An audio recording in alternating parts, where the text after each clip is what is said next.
Bonjour et bienvenue à l'édition de ce jour. Nous allons nous entretenir sur le thème « Je ne vois pas mais j'y crois ». Et le passage que nous examinerons est tiré de l'évangile de Jean au chapitre 11, verset 40. Il est écrit: Jésus lui dit: « Ne t'ai-je pas dit que si tu crois, tu verras la gloire de Dieu ?» Jésus s'adressait à Marthe, s'agissant du cas de son frère Lazare, qui était décédé depuis plusieurs jours, pour lequel Jésus allait accomplir un miracle, celui de la résurrection. Elle se plaignait parce qu'à cette époque, ils ont connu un Jésus physique. Elle a dit: « Si tu avais été là au passage précédent, mon frère ne serait pas mort. » Mais Jésus lui dit: « Ne t'ai-je pas dit que si tu crois, tu verras la gloire de Dieu ?» C'est là tout le fondement de la foi en Christ. C'est que nous croyons qu'il est Dieu qui s'est fait chair, afin de pouvoir porter notre nature humaine, de porter pour nous le péché, de porter pour nous la condamnation, parce qu'il n'y a plus de condamnation pour ceux qui sont en Christ, de porter pour nous l'humiliation, de porter pour nous tout fardeau et de nous donner le salut, de nous donner la joie, de nous donner part à sa gloire, de faire de nous ses co-héritiers. C'est tout le fondement de la foi en Christ, c'est de croire en ce que nous ne voyons pas, c'est de saisir ce que nous ne pouvons saisir avec la main, c'est d'entendre avec une oreille ce qui n'est pas audible. C'est ça le fondement de la foi en tant qu'enfant de Dieu. La foi est la ferme assurance des choses qu'on espère et une démonstration de celles qu'on ne voit pas. Alors bien-aimés, je ne vois pas, mais j'y crois. Parce que c'est ça l'enseignement de Jésus.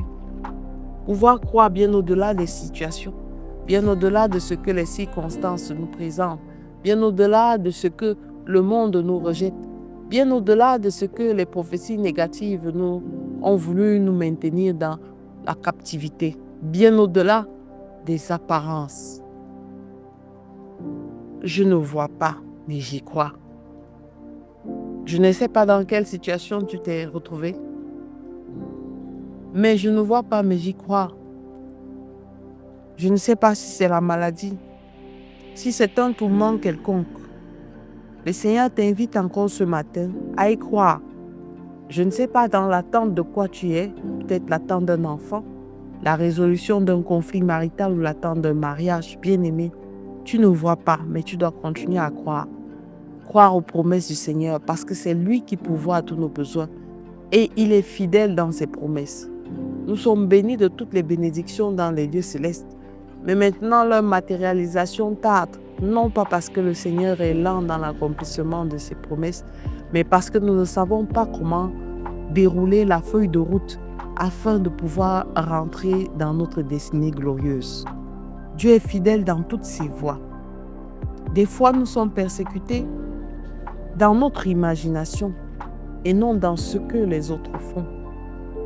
Arrêtons de regarder tout obstacle autour de nous comme étant des points d'achoppement, comme des barrières. Mais je t'invite ce matin encore à te servir des obstacles, à te servir des bananes qu'on te lance pour pouvoir mieux te projeter, pour pouvoir regarder à d'autres opportunités, pour pouvoir éviter de faire une fixation et quitter de ta zone de confort pour rentrer dans la zone de l'amitié, dans la zone d'une relation confortable avec Jésus-Christ, notre Seigneur et notre Sauveur. Le mal existe, mais en tant qu'enfants de Dieu, nous devons plus que tout continuer à croire à ce qu'un changement est possible, à ce qu'une transformation est possible, à ce qu'une guérison est possible, à ce qu'une restauration est possible. Parce que tant qu'il t'a donné le souffle de vie, c'est qu'il a encore quelque chose à faire avec toi. Et tu dois utiliser le temps qu'il t'a donné, non seulement à glorifier, à célébrer son nom, mais aussi pour être un instrument de témoignage pour les autres. Voilà ce que j'étais et voici ce que Jésus a fait pour moi. Je ne vois pas, mais j'y crois. J'ai tellement expérimenté ces choses dans ma vie aujourd'hui que merde, se retrouver seule avec 4 enfants n'est plus quelque chose d'effrayant.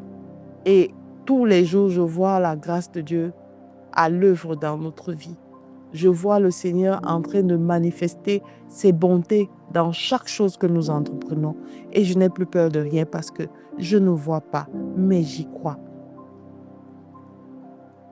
Il est impossible de plaire à Dieu sans la foi. La Bible nous le dit dans Hébreux 11:6. Alors, si tu veux continuer à t'accrocher sur le Seigneur, arrête de te plaindre. On ne questionne pas Dieu. On ne gronde pas Dieu.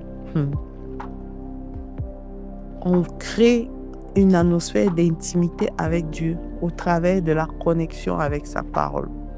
On crée une atmosphère d'intimité avec Dieu au travers du contact avec son Esprit Saint. On crée une atmosphère d'intimité avec Dieu en rangeant notre vie selon les principes fondamentaux de la foi. Alors tu ne peux pas être dans l'agitation. Tu ne peux pas être en permanence dans la distraction.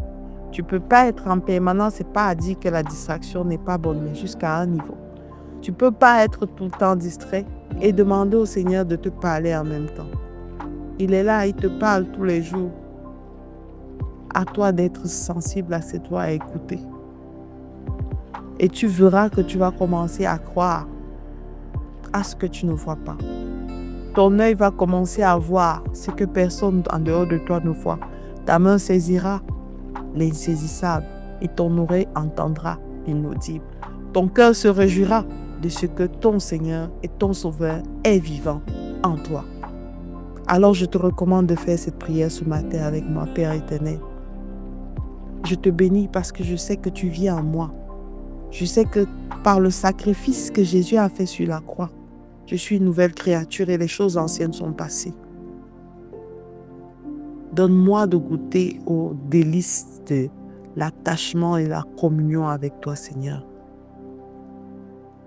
Rends-moi sensible à l'écoute de ta voix, afin que chaque jour, Seigneur, je puisse expérimenter ce surnaturel.